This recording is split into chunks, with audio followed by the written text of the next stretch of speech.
Sir, how do you know that the person you are with is the right person for you? How to overcome laziness and stop procrastinating. Despite being surrounded by so many people, we still lack that feeling of belonging to somebody. How do you recommend today's youth to be focusing on building a true passion?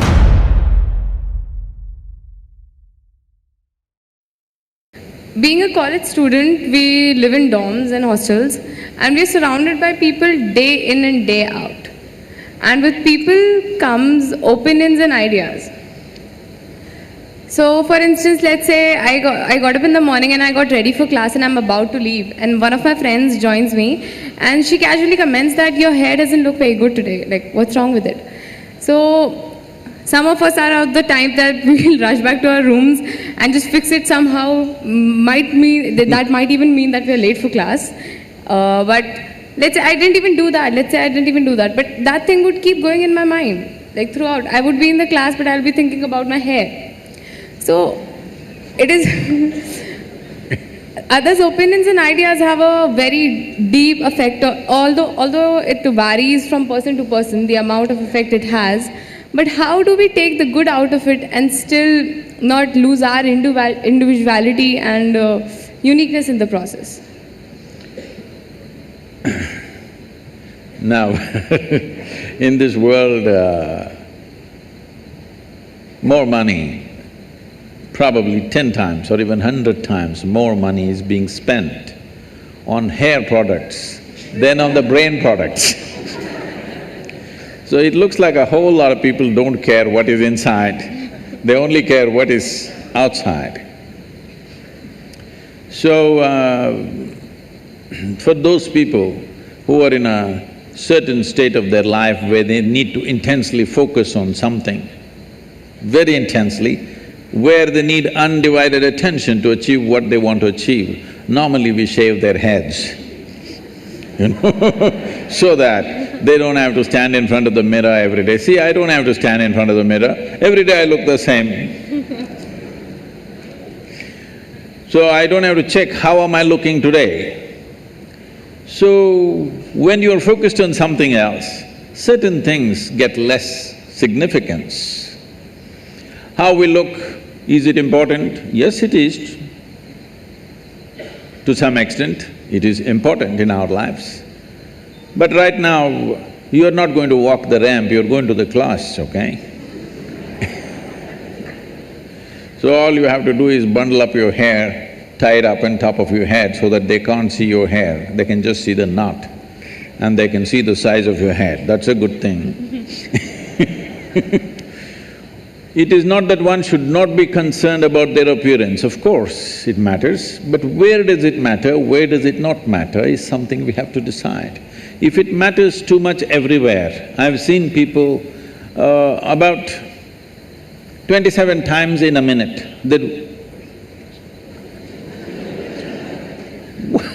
if you're adjusting your hair half the time in your life, what the hell are you going to do of any significance? I'm not saying you should not have hair, I'm not saying you should not keep it well, but if you are so concerned about your appearance, obviously you're a bit empty inside. There's some more stuff within you. You wouldn't be so concerned about your appearance. Taking care of our appearance to a certain extent is important. Well, if you're going into the films or you're a model or something, you have to take care of it much more, maybe. But for an engineer, if you're presentable, it's fine, huh? And so, it doesn't end at the appearances. It's about the general opinions of life and about ourselves. Let's say anything about us that they have, that people have, they somehow Whatever affect kind of us. opinions? Maybe behavioral traits, like somebody tells me, you speak very loudly, maybe. You speak very loudly all the time, why do you do that? Maybe, I mean, it hasn't happened with me, I'm just giving an example. So, how do we take… like, I was it's a about very to tell you your casual trousers are comment. torn, but I didn't tell you. There was a time when I lived in denims, nothing but denims, okay? Only Levi's. And because of motorcycling and all kinds of things, they would get torn. We had to get it from United States, otherwise they were locally not available in 60s. So we used to patch it up, but now people are tearing it up and then wearing it. So obviously the message is you don't care a hoot what other people think about you. Let that come into every aspect of your life, you don't really care what other people saying about it. That's the idea, isn't it?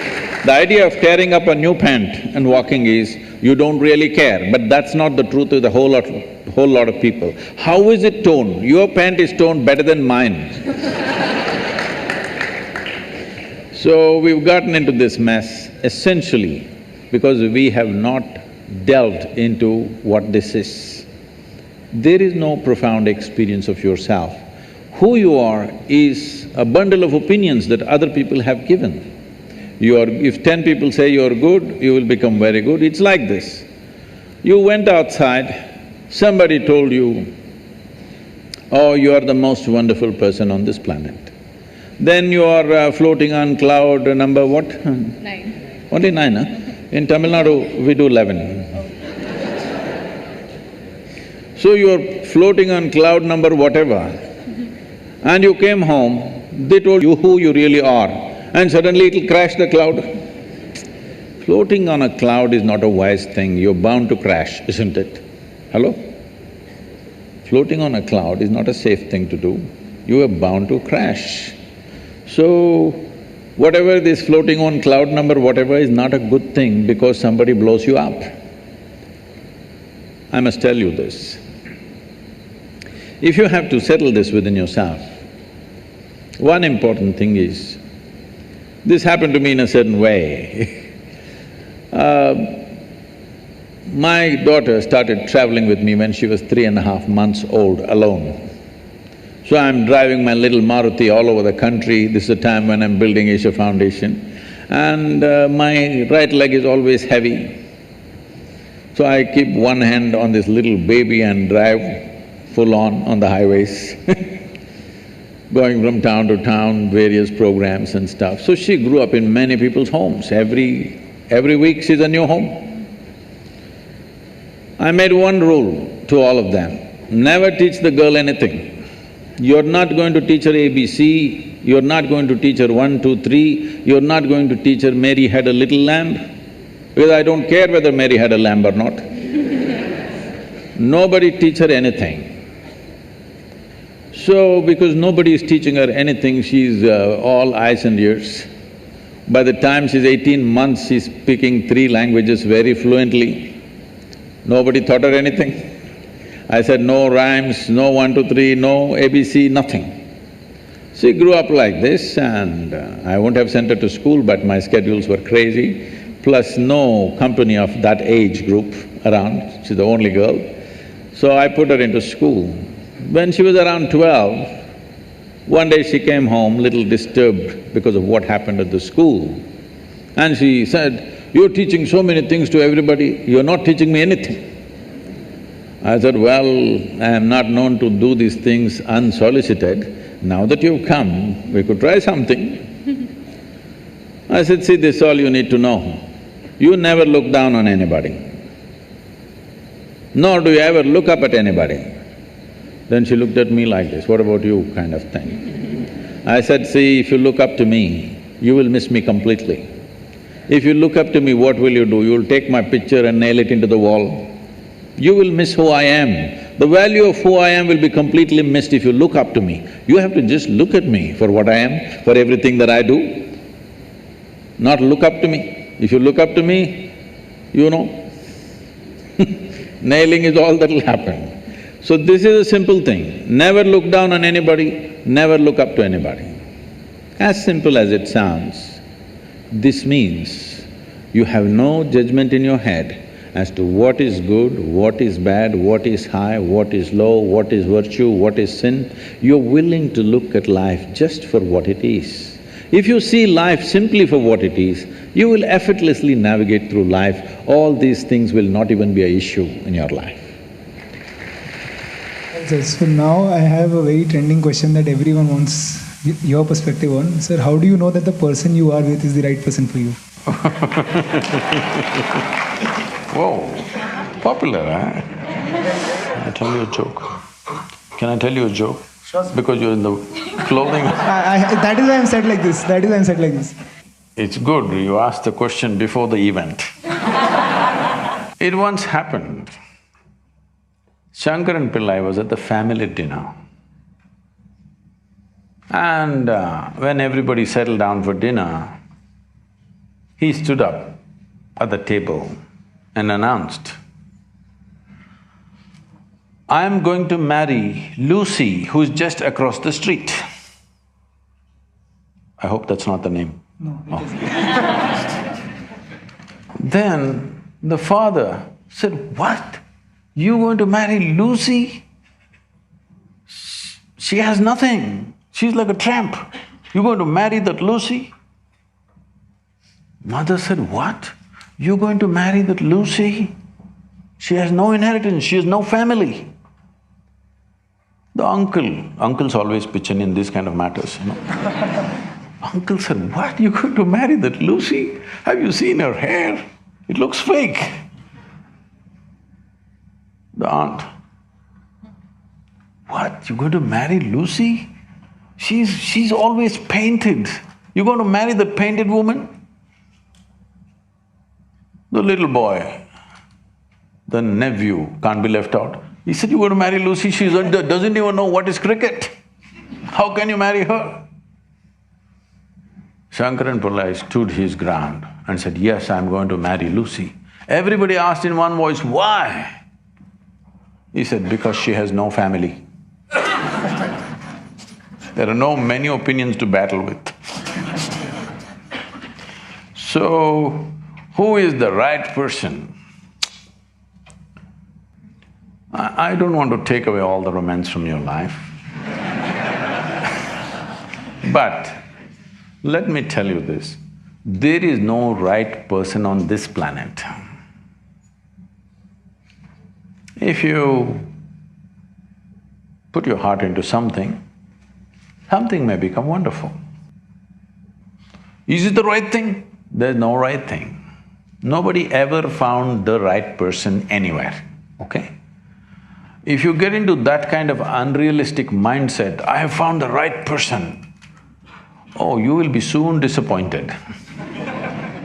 You must understand, there is no right person. First thing is to see whether I am the right person. Yes, am I the right person? Instead of seeing, is this the right person? Am I the right person, first of all? And there are no right people on this planet. If you understand, you have your nonsense, they have their nonsense, we can adjust nonsense. Go on. We must understand relationships are formed for various needs.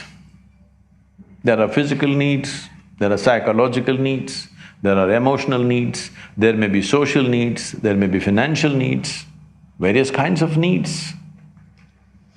So when you're going to somebody with so many needs, you're going as a beggar, and a beggar cannot choose. Hello? Beggar eat what comes his way, isn't it? He cannot choose. So, if you really want to make a choice in this world, first and foremost thing is, you bring yourself to your place. I'm again going back to the same thing, where your experience of life is just pleasant by yourself. You're wonderful. Now, let us see what gets drawn to this one. If you're really wonderful, things will happen in every way, I'm saying. In terms of career, in terms of marriage, in terms of relationships, the best will happen to you because you made yourself like this. Instead of trying to work on somebody and fix them, if you work upon yourself and make you so wonderful that everybody wants to be with you, then there is a choice. Right now, when you're going out of your compulsive needs, you are a beggar. Beggars should not choose, they must eat what comes their way. And this whole thing is an American thing, that there is a soulmate somewhere. God made just one more person just for you. But these days, every 2 years, he keeps making one more person just for you.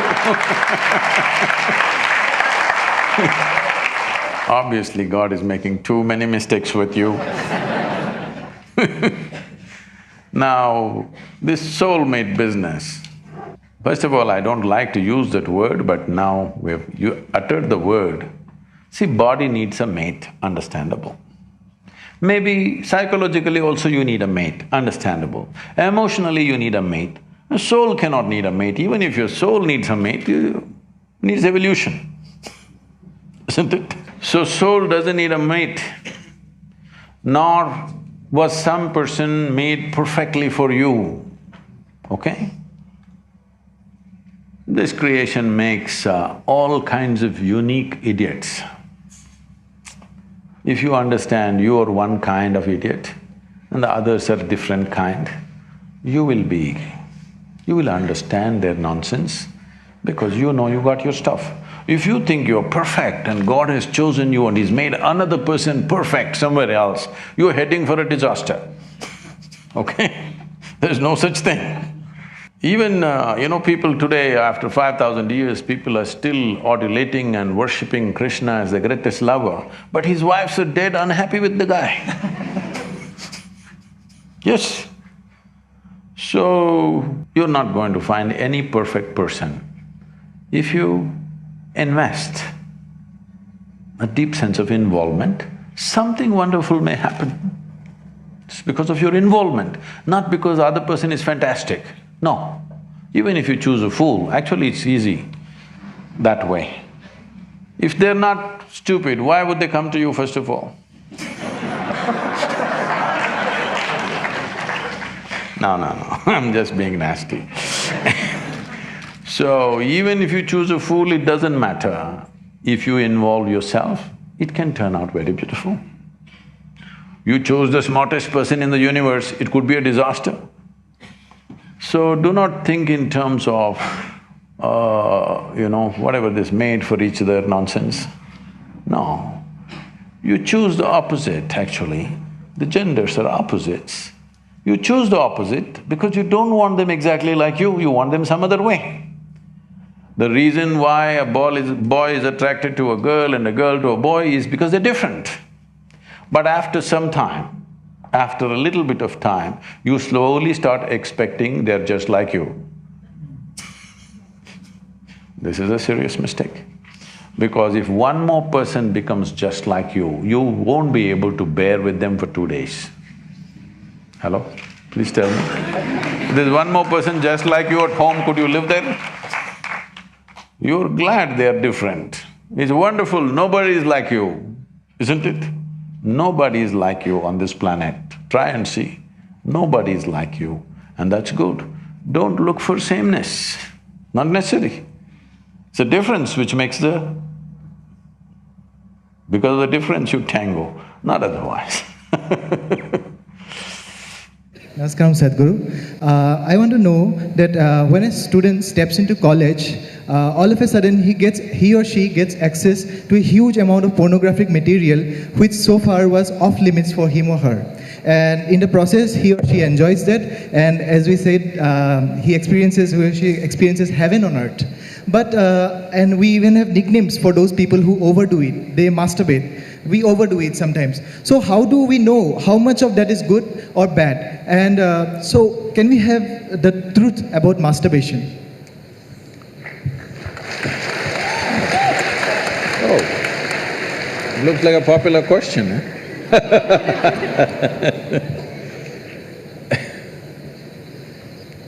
See, we have a biology, we cannot put it under the carpet, it's there.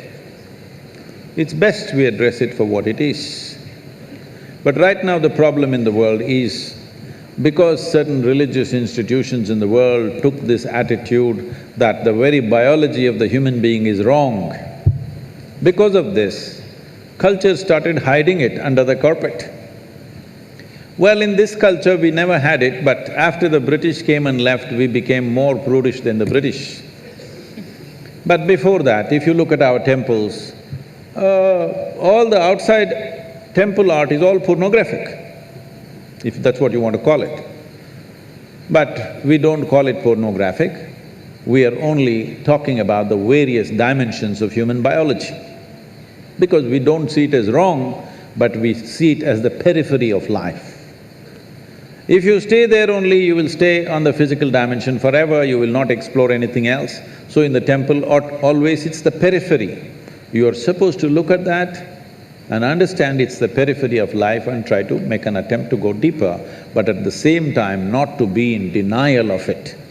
Not to glorify it or not to be in denial of it is the most important thing.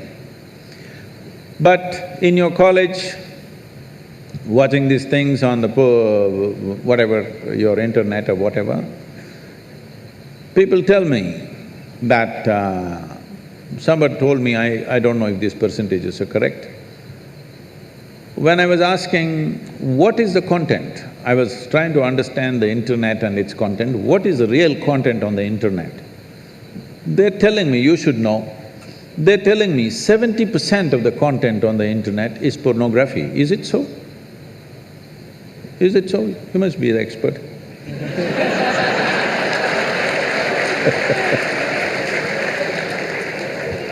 Is somebody doing PhD on it?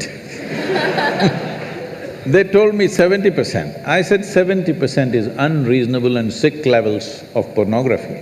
If it occupies a small percentage, it's okay. 70% of a technological platform which could do millions of things, unfortunately is pornographic. Just biology of life. It's very unfortunate because once you come as a human being, your biology is not the front end of your life. It is one part of your life. This cerebral capability came so that your intelligence becomes the front end of your life, and if you become conscious, your consciousness becomes the front end of your life. Biology is the front end of a bull. It's okay for him, that's all he knows. But biology should not be the front end of a human life. It is part of our life. We are not denying it. So, at a certain stage in your life, it's like this. A 95-year-old man went for a medical checkup with his doctor. The doctor did a thorough checkup and said, "Hey, old boy, you're doing great for 95, no problem with you." Then the old man asked, "Doctor, but what about my sex life?" Then the doctor looked at him and asked, "Thinking about it or talking about it?"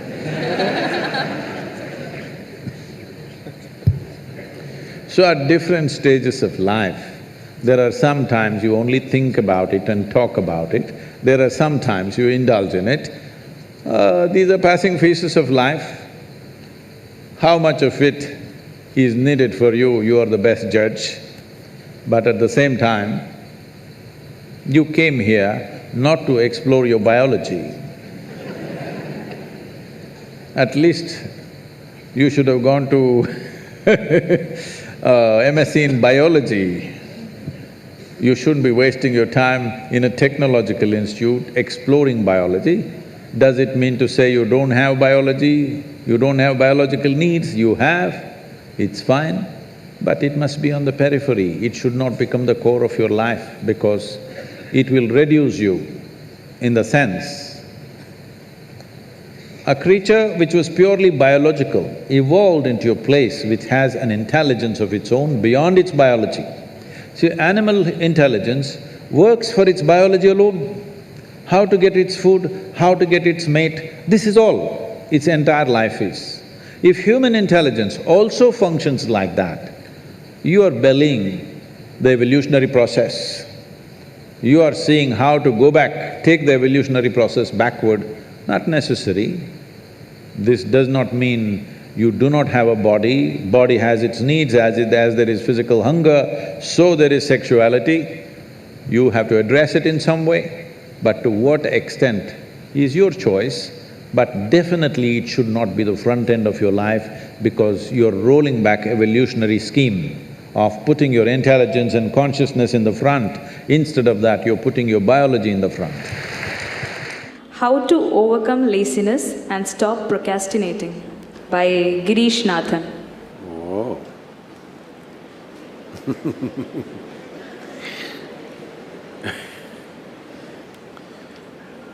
See, if you're postponing something,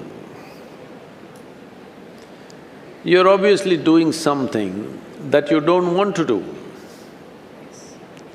If there is something that you really want to do, will you postpone it or prepone it? Hello?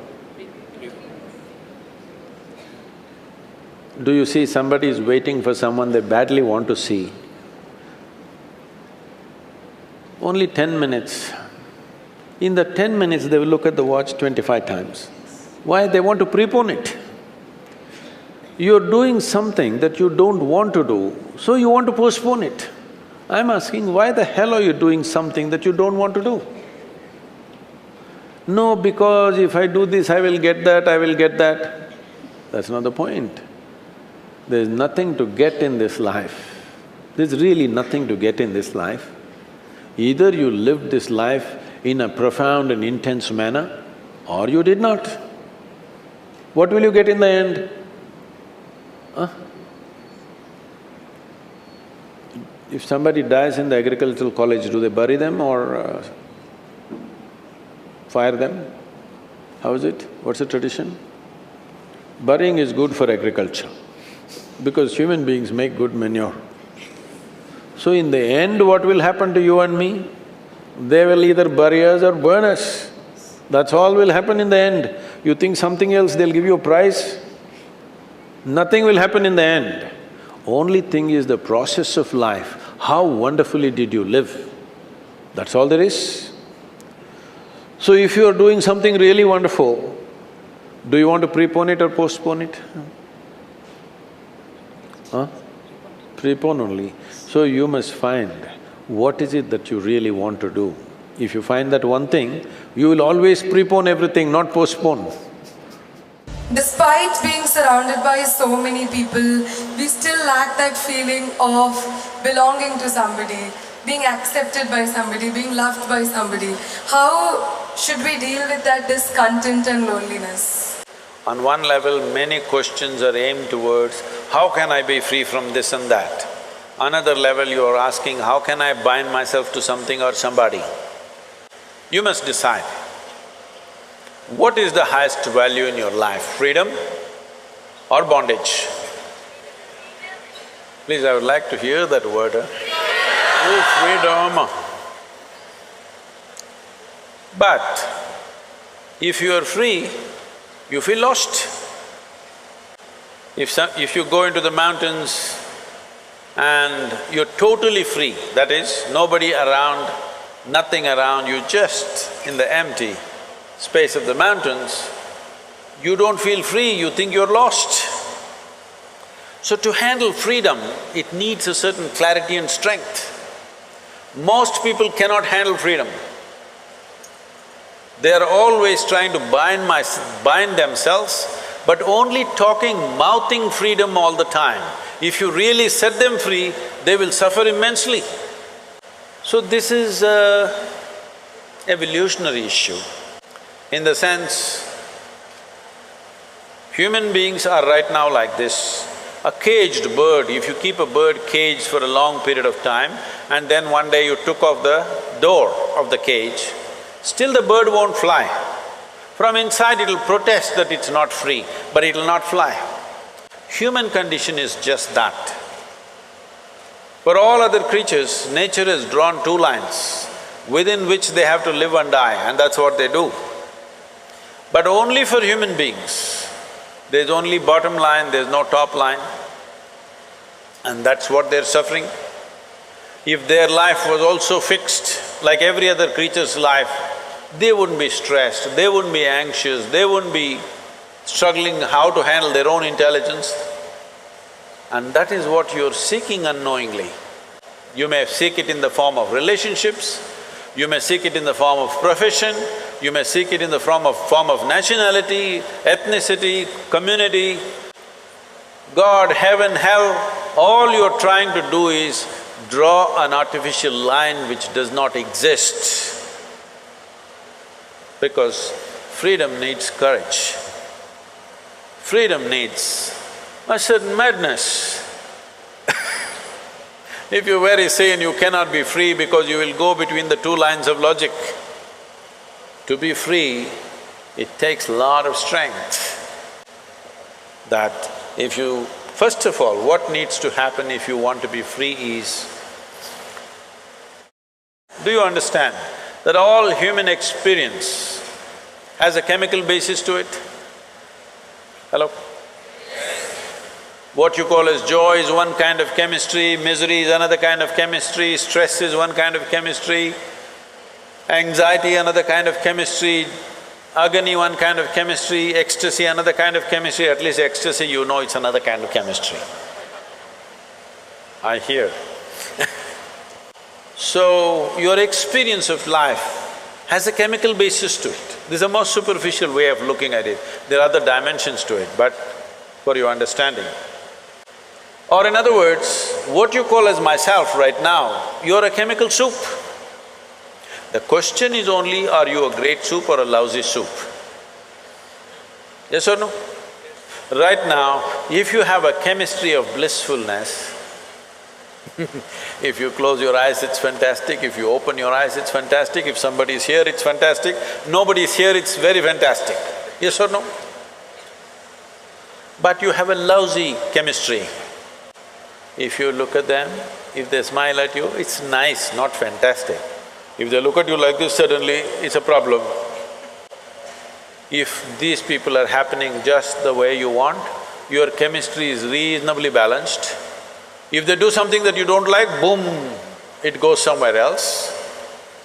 So essentially, you have not looked at this mechanism, what is the basis of this, how it functions, how I can make it function at its highest level. Right now, let's say you really blissed out like me. Do you care who is around, who is not around? If they're around, it's fantastic. They're gone, fantastic. Because your experience of life is no more determined by what you have and what you don't have, whether it's people or things or food or this or that, it is not determined by that. Once your way of being is not determined by anything outside of you, then there is no such thing as loneliness. But you will enjoy your aloneness because whether you like it or you don't like it, at this young age, it's a little difficult to understand this, whether you like it or you don't like it, within this body you're always alone, isn't it? Whether you do interaction or intercourse or whatever, still you're alone in this body, yes or no? Hello? If you don't learn how to handle this aloneness, you have not learned anything about life. This is the most beautiful thing.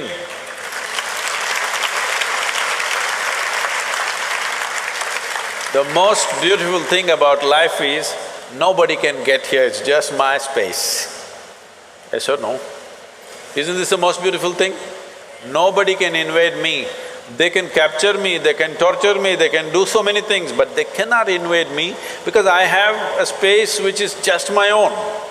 Isn't this the most wonderful aspect of your life? Don't suffer that. That is the most beautiful thing. What are those songs, popular songs? Pining for somebody. Without you, I cannot exist. Most of the songs are that way nowadays. Sing one song, no? Older ones, older. I'm horrible at singing. Huh? I'm horrible at singing. Just tell me the words, I will sing. I think… Say it on the microphone. हम तेरे बिना रह नहीं सकते, तेरे बिना क्या वजूद मेरा। You saying it to me? Okay, I got it. Sri Ram is a singer. Sri Ram, that song, what is saying? हम तेरे बिन अब रह नहीं सकते, तेरे बिना क्या वजूद मेरा। See, all the boys must learn songs like this, otherwise you can't floor the girls. But the girls should understand the guy has a need and he's doing this, it's not really true, but let's enjoy the game right now. Because what we do is just a certain… it's a certain game, life is, because it comes to an end. But the important thing is, how are you within yourself? If you are here in such a way that you are only driven by your needs, you will live a very meager life. But if you can sit here without any need, but you will do whatever is needed, then you will live a magnificent life. It's my wish and my blessing. Every one of you must have a fantastic life. Make it happen for yourself. So one Pradeep asks, we are often reprimanded for using swear words. It is nowadays used as colloquial slang. What is the big deal with using slang words when I casually use it without intent? See, this happened. A nice Catholic girl got married and went. After 3 days, she called her mother and said, "Mama, I can't be here with this guy. All the time he's using four-letter words." Then the mother asked, "What kind of four-letter words is he using?" She said, "He's talking about cook, clean, wash, iron."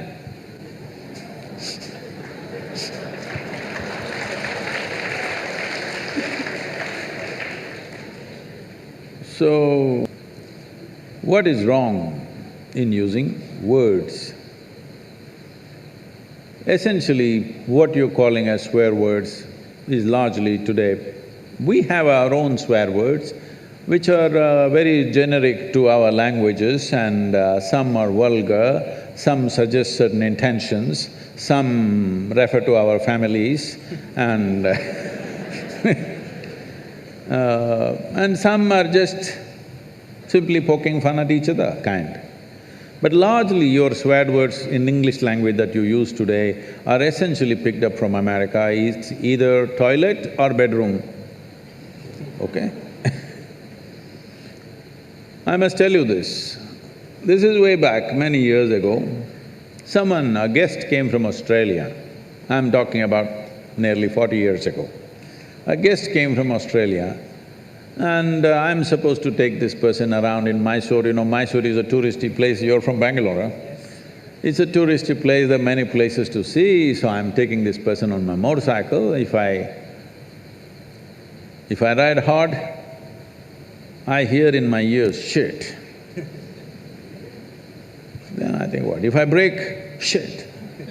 They see something beautiful, shit. If the food is very spicy, oh shit. I was thinking, why this person whole day chanting shit like mantra?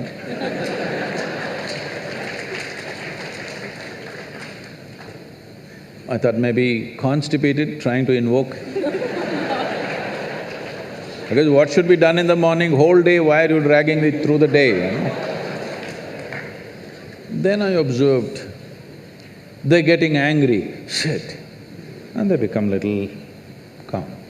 Oh, then I thought, oh, it's working for them, I should not disturb this, because I don't believe in disturbing anything that's working for anybody. If it's working, let's leave it. So I just thought through this. See, we have looked at the whole science of uttering sounds in a powerful manner, what it can do to your consciousness, what it can do to your body, what it can do to invigorate your energy, many aspects of this. And then we say, Shiva.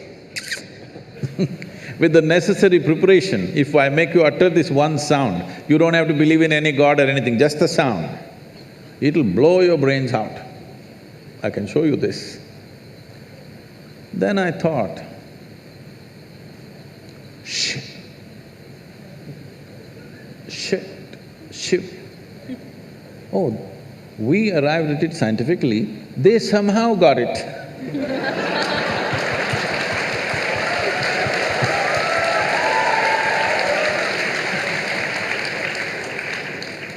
Even in Shiva, it is only Shi which is the powerful part, Va is a dampener, so that people don't blow up too much. It's like to balance.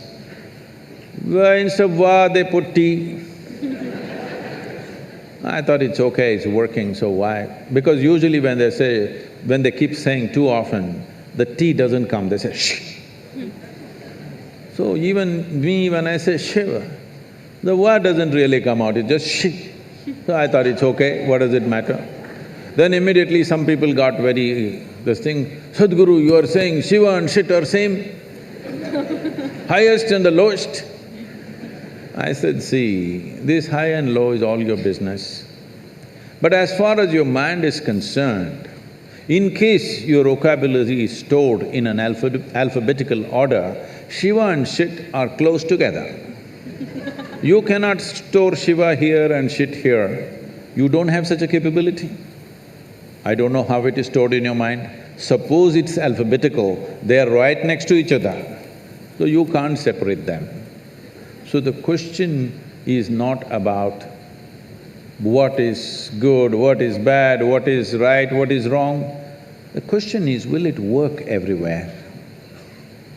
If you keep shitting all over the place, is it going to work for you? That's a question. So it's all right among young people, you're saying shit everywhere, but now it's come to in United States, it's come.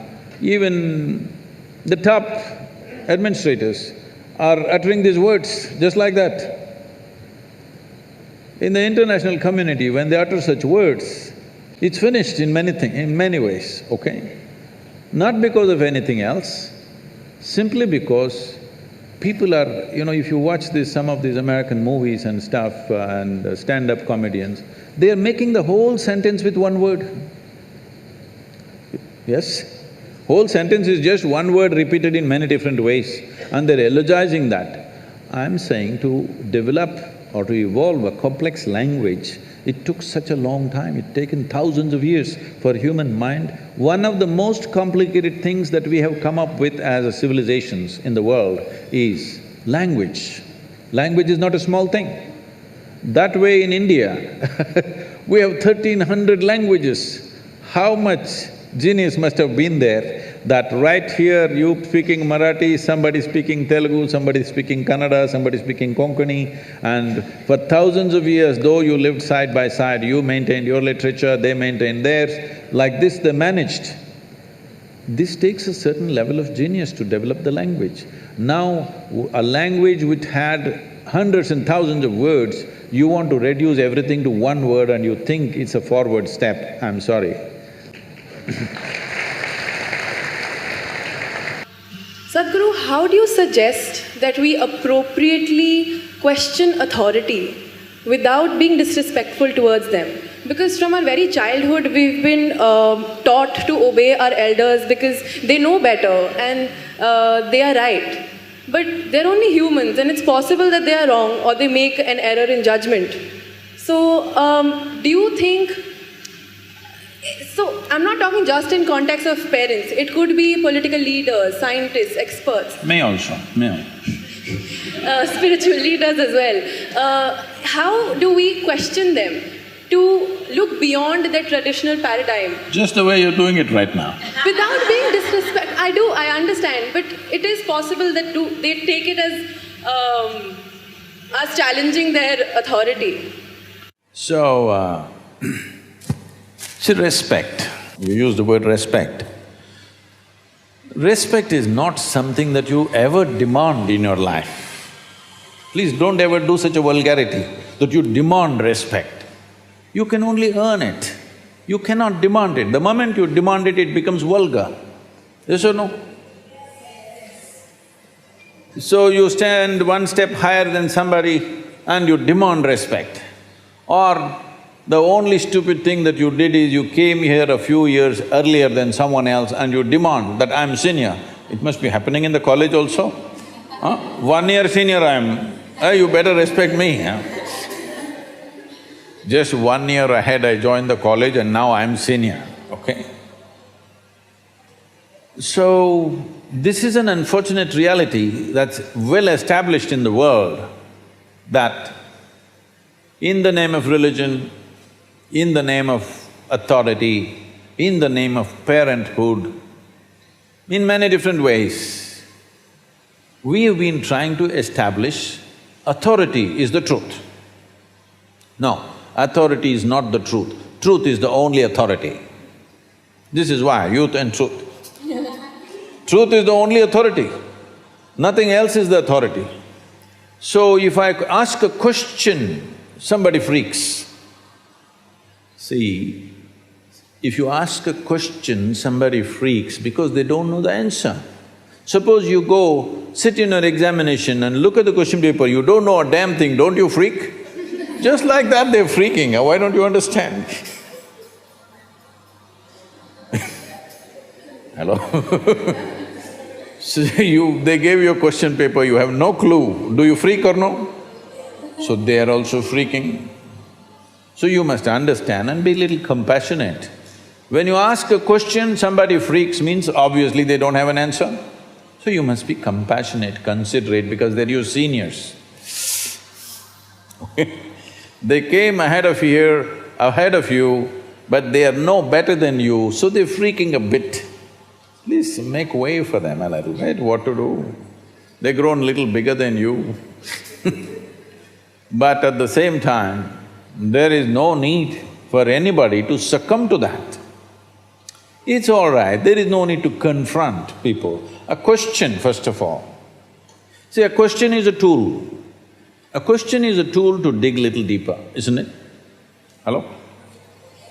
But somebody is asking a question to prove a point, that's not good. So don't ask a question to your parents or to somebody else just to prove your point. No, ask a question because it's a genuine question. So people were asking me, Sadhguru, what kind of questions can we ask, what can we not ask? I said, even the dumbest question you have, if it means something to you, it means something to me. If it doesn't mean anything to you, don't ask such stupid things because it doesn't mean a damn thing to me either.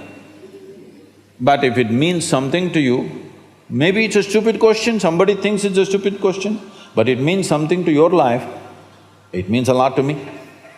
So, please make sure your questions are genuine, whether you ask a parent or a political leader or a spiritual leader, it doesn't matter who the hell you ask a question. When you ask a question, you must understand the purpose of asking a question is to expand yourself from what you know to enter a territory where you do not know something. That's the idea of asking a question. But you ask a question to prove them stupid, then maybe they're getting mad. So you are entering their territory now. But you have to make sure in your life, because your life is not just about your life. How you conduct your life will determine the nature of this world, isn't it so? When you have such a responsibility, you have to ensure that truth is the only authority. Authority is not the truth. It doesn't matter whether it's parents or teachers or spiritual teachers, political leaders, or God himself came down and he said something stupid. You must be able to question him. That is the nature of this culture. See, even when those entities which we considered divine came, in India all we did is ask questions, endless questions. When Shiva came, his wife Parvati freaks him with 1,000,000 questions. When Krishna came, Arjuna asked 1,000 questions, questions and questions and questions. I must tell you this. We were trekking in Tibet, a group of people, almost from 42 different countries. So an Indian man who settled in United States wanted to ask a question. I said, you can ask questions. Immediately he raised his hand and he stood up. He asked a question which lasted over 8 minutes and it was going on. I said, see, this is too long a question. Then I told the others, because they were all looking like this, because they're from different nations, they can't understand this question. I said, see, this is a very Indian question. Question inside a question, inside a question, inside a question, inside a question. Indians are experts in this because they have 15,000 years of culture, they've crafted questions like this. It doesn't matter Shiva comes, Krishna comes, they want to bowl a googly to him. That's the whole intent. So I said, see, this is an Indian question, and I tried to explain to them what is an Indian mind and why it asks such questions. So much of culture. Then one Chinese lady says, Sadhguru, I was working at the United Nations, even there only Indians ask questions. We never ask questions, only the Indians were asking questions all the time. I said, that is India. So, one of the questions that keeps popping up in everyone's mind is how do you define the clarity of purpose in your life? And that's something that you've probably been asked multiple times before, but this is something that we still struggle with. And we easily get influenced by people around us and get distracted from what we truly are passionate about. How do you recommend today's youth to be focusing on building true passion and also developing a clarity of purpose in life?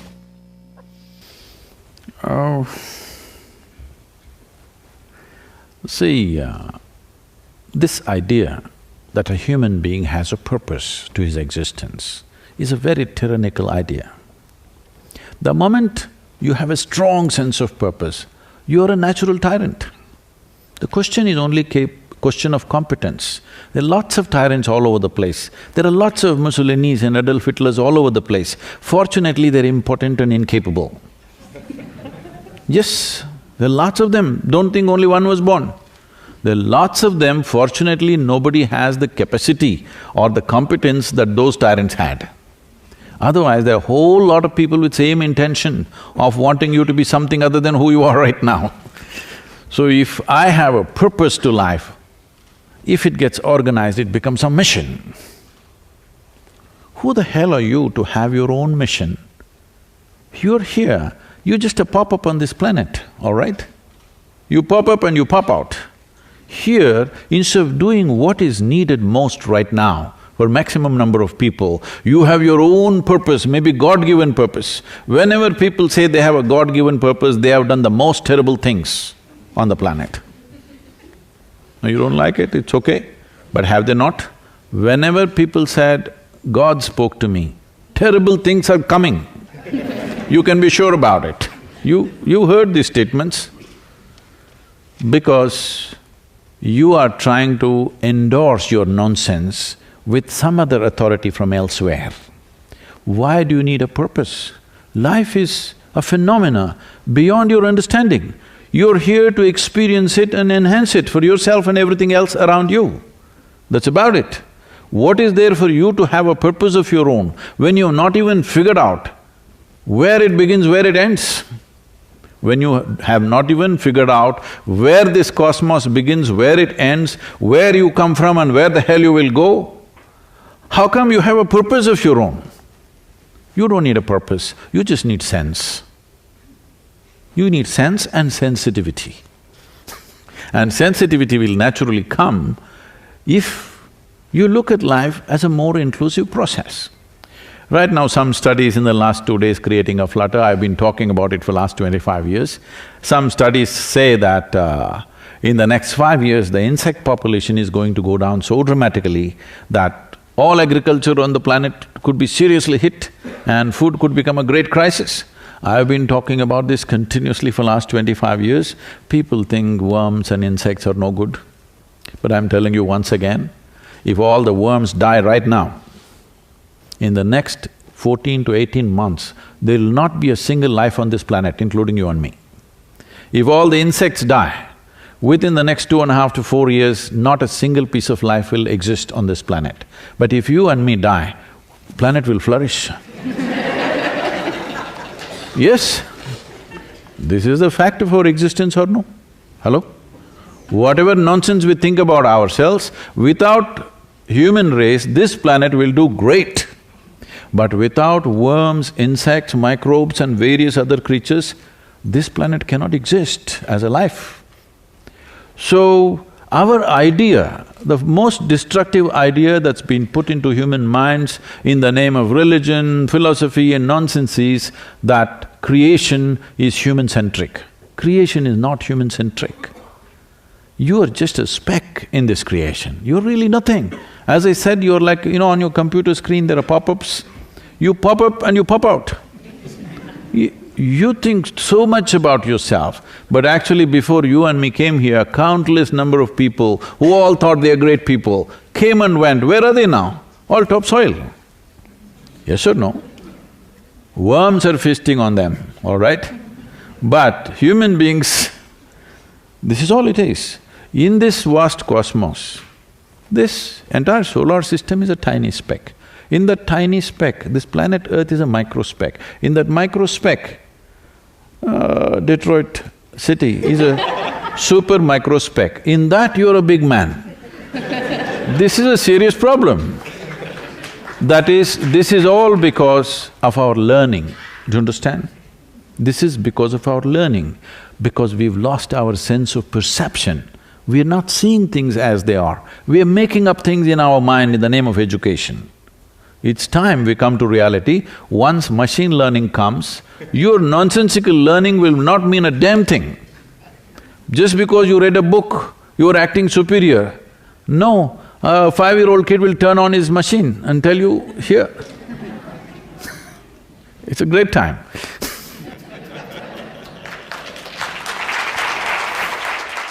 Hi, my name is Abhirami and I'm pursuing my first year in Bachelor's in Computer Science here at CG. So my question is, all of us here have been through more than 15 years of education, but I haven't found an application or use for many of the things I've learned. So why do I find some of the things I learned pointless?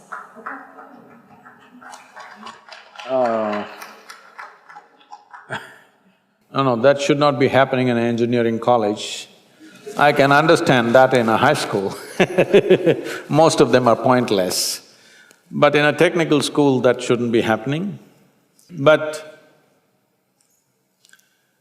the important thing is our education system. I wouldn't say that so much about the technical schools like this, but largely our education system was created just to provide clerks for Her Majesty's service.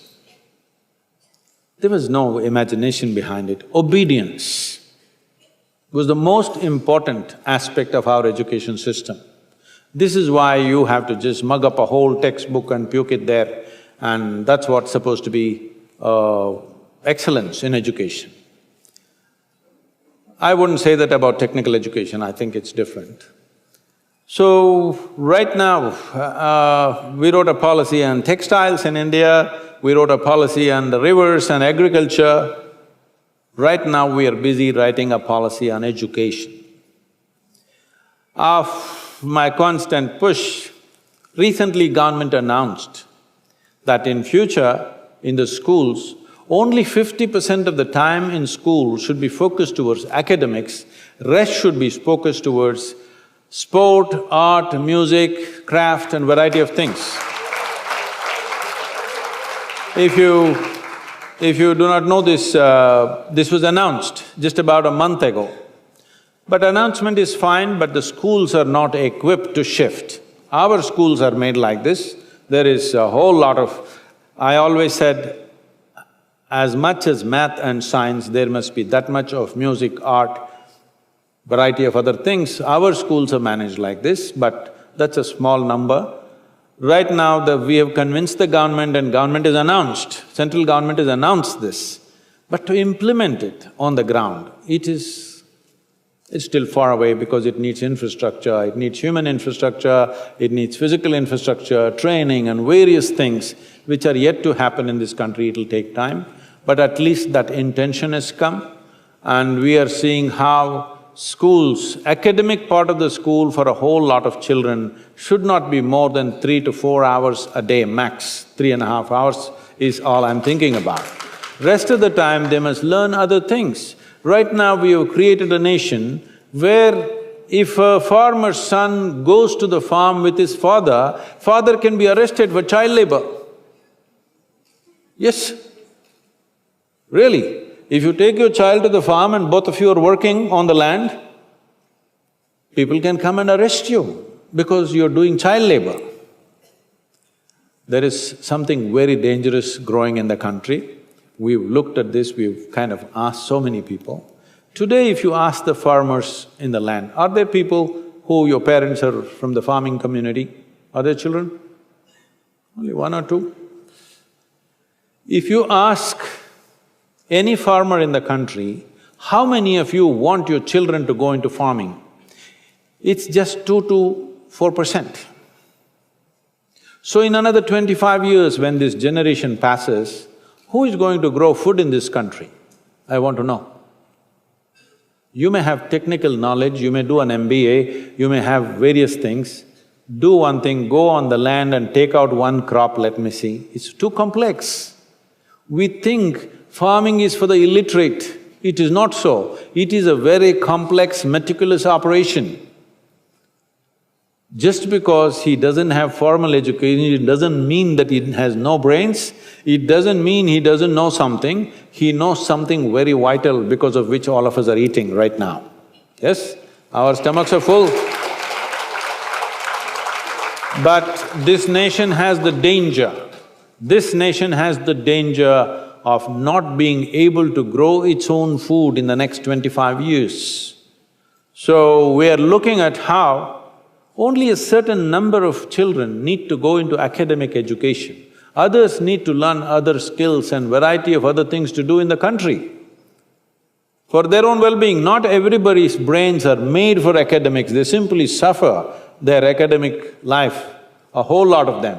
Some of them have great joy in academics, a whole lot of them suffer their academic thing and the examinations and studying. How people are suffering, I'm seeing, these people should not be doing academics. They should be learning some other skills where their aptitude is. There is nobody to identify what is your aptitude, what is it that you could do well with joy.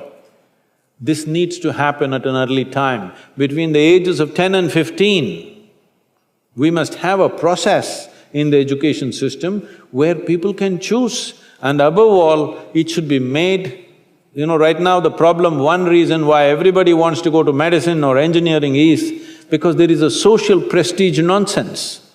An electrician or a carpenter must have the same prestige that a doctor or an engineer has. Only then education will get leveled out.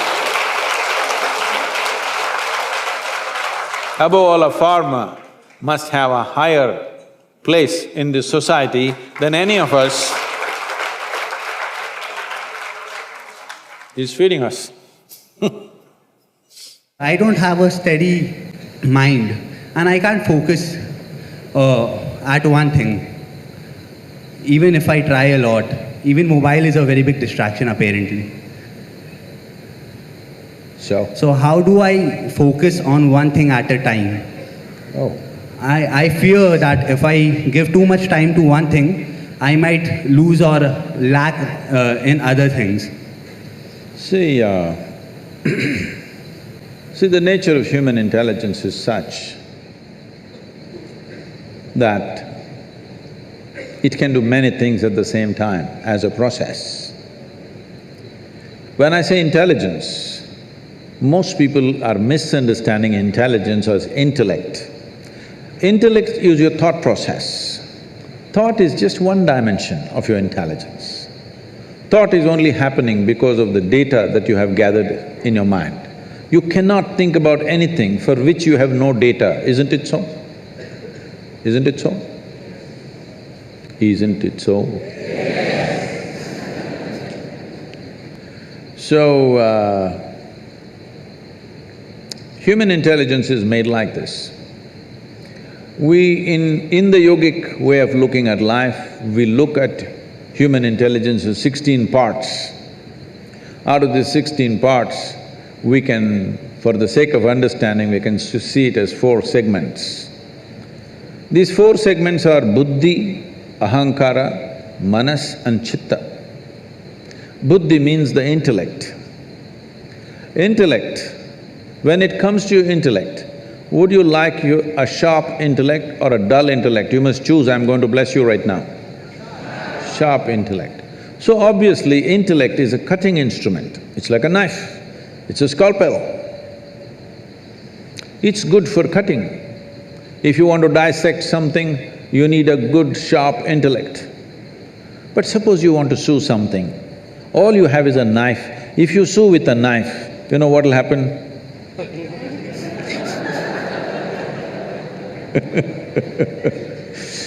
You will leave everything in tatters. But right now, this is the way we are going about because our education systems are focused just purely intellectual basis. This is a cutting instrument. If I want to really know you, shall I dissect you? Hello? I want to know you, so shall I dissect you? Well, some of you in your maybe pre-university studies, you dissected a frog and you were very excited how the heart was beating. The frog was not excited, believe me. It was looking at you, what's wrong with you? Yes or no? So, intellect is a certain instrument. It is a cutting instrument. It can be used for certain aspects of life. But unfortunately, we are using it all pervasive because other dimensions of intelligence have not even been touched. The next dimension of intelligence is called identity. The next dimension of the mind is called identity or the ahankara. Identity means, depending upon what you're identified with, that's how your intellect will function. This is a knife in the front, this will always try to protect what you're identified with. You say, I'm a woman, it'll try to protect your gender. You say, I'm an Indian, it'll try to protect your nationality. You say you're some religion, it'll try to protect that. Whatever is your identity, your intellect is always working to protect that identity. So how we establish this identity consciously is a very important part of education which we have completely ignored today, for which we are paying a huge price. In the traditional education, from 0 to 12 is balavastha, that means just to play, eat, sleep, so that the body and the brain should grow till they're 12 years of age. You should not try to teach anything, extract anything. From 12 to 24 is focused learning. This is called as brahmacharya, discipline of how to learn. Learn is not just learning other disciplines, but above all, learning about the nature of my own human mechanism, my intelligence, my different faculties, how they function, because if I don't understand this, I cannot really apply myself into anything. So, we always establish this. You might have heard of this, there is something called as aham brahmasmi at the age of 12. This is taught to a child. Before we initiate a child into education, first he must take a universal identity, that my identity is the larger universe. Maybe today I'm an Indian, maybe today I belong to this religion or that religion, maybe I belong to this caste, clan or whatever, but my larger identity is with the universe, because education was seen as an empowerment. We don't want to empower you when your identity is narrow, because all the crime on the planet, all the corruption on the planet, all the horrendous things that people do to each other is only because of limited identity, isn't it? I can do it to you, but I can't do it to myself because this is me, isn't it?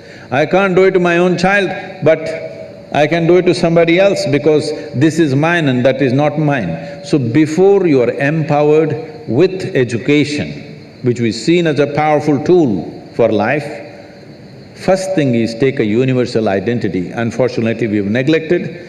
Because of this, today if you see, the cutting edge of technology and science always goes first for military use. Yes or no? So how to kill people, how to dominate somebody, how to destroy somebody, this is where our knowledge is going, simply because we did not establish a universal identity before education came to people. So the third dimension of your mind is referred to as manas. Manas means it's a silo of memory. When I say memory, it's not just what you remember, your entire body is memory.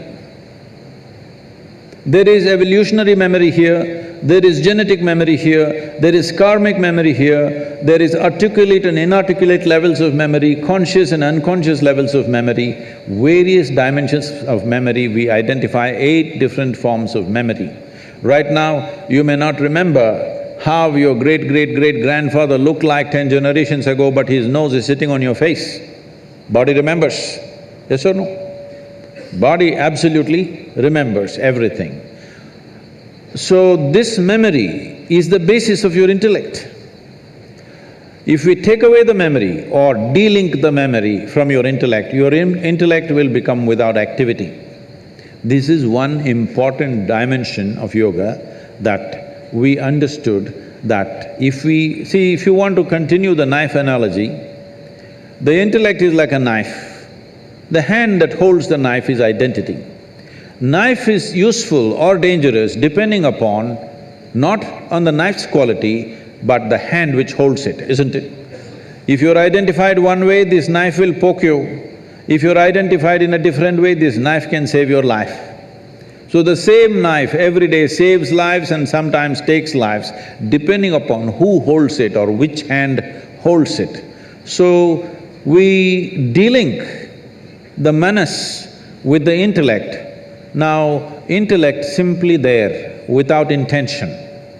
So essentially, yoga means this, to build an intensity within you without intent.